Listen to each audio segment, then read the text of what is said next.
Hallelujah dear sisters and brother, praise the Lord. Good morning. आज का दिन आप लोगों का शुभ जाए, सफल हो आपका जीवन, हर मनोकामना पूर्ण हो आप लोगों का और आपका जीवन खुशियों से भर जाए। आज का प्रभु ने आशीष दिया है। भजन संगीता के दूसरे अध्याय के तीसरे वचन में लिखा है, आओ हम उनके बंधन तोड़ डालें और उनको रस्सियों को अपने ऊपर से उतार फेंके।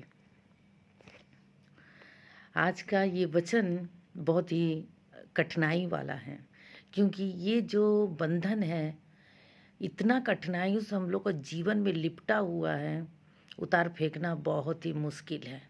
नामुमकिन तो होता नहीं है, मुश्किल ज़रूर है। लिखा है, आओ हम उनके बंधन तोड़ डालें।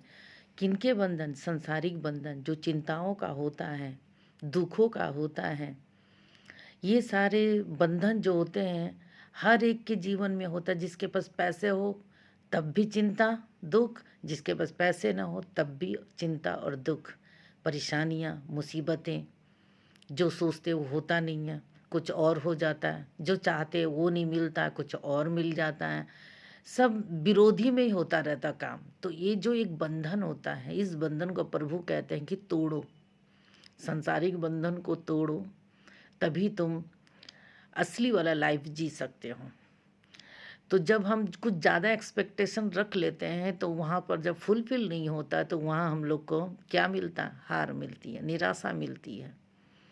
तो इसी तरह के जो हम लोगों के होते हैं, हम लोग के मन में जो आशा, उनको नहीं रखना है। हमेशा रियलिटी में आगे चलना है। ज़्यादा से ज़्यादा दूसरों पे उम्मीद भी नहीं रखनी है। हमें बंधन तोड़ना है तो खुद के ऊपर में हम लोग को आशा रखना है, खुद के ऊपर में उम्मीद रखनी है, खुद के ऊपर में विश्वास रखना है। तभी हम आगे बढ़ सकते हैं, सारे बंधनों को तोड़ सकते हैं। चिंताओं के बंधन, दुखों का बंधन, मुसीबतों का बंधन, विपत्तियों का बंधन, ये सारे जो बंधन होते हैं उनको हम खुद ही तोड़ सकते हैं। इनसे नहीं घबराना चाहिए। प्रभु कहते हैं इनसे मत घबराओ, क्योंकि मैं हमेशा तुम्हारे साथ रहता हूँ। तुम मुझे पुकारो, मैं हमेशा साथ रहूँगा। सच्चे मन से पुकारो, मैं साथ रहूँगा।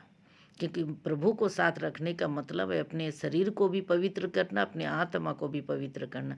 इसीलिए इस जो वचन में लिखा है भजन संगीता के दूसरे अध्याय के तीसरे वचन में, आओ हम उनके बंधन तोड़ डालें। प्रभु क्या कहते हैं?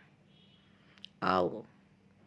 तुम लोग जब तक मेरे पास आओगे नहीं तो बंधन कैसे टूटेंगे? अपने आप से तो बंधन टूट नहीं सकता। अगर अपने आप तोड़ सकते तो संसारिक में जो लोग बसे हुए हैं, क्या किसी को कोई दुख होता है, कोई कष्ट होता है?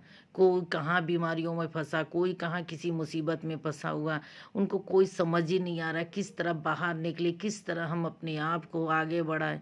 ये समझ नहीं आता। ये समझ तभी आएगा जब हम भगवान के पास जाएं। तब भगवान के चरणों में हमारे सारे आंसर होते हैं। और उनकी रस्सियों को अपने ऊपर से उतार फेंके।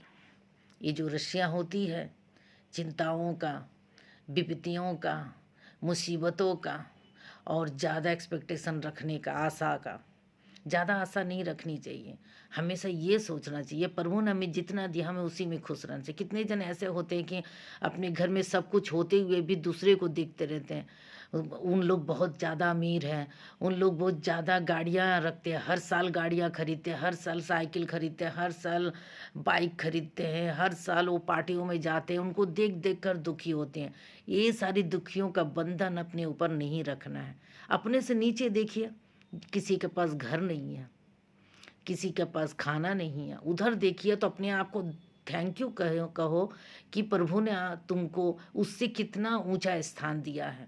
कभी कभी किसी के पास हाथ नहीं होता, किसी के पास पैर नहीं होता, लेकिन हम लोग अपने पैरों में जूते कीमती कीमती वाला पहनते हैं। तो ये सोचना चाहिए जिसके पास पैर नहीं वो क्या पहनेगा? तो उससे तुम ज़्यादा ही है ना महत्वपूर्ण रखते हो प्रभु के लिए।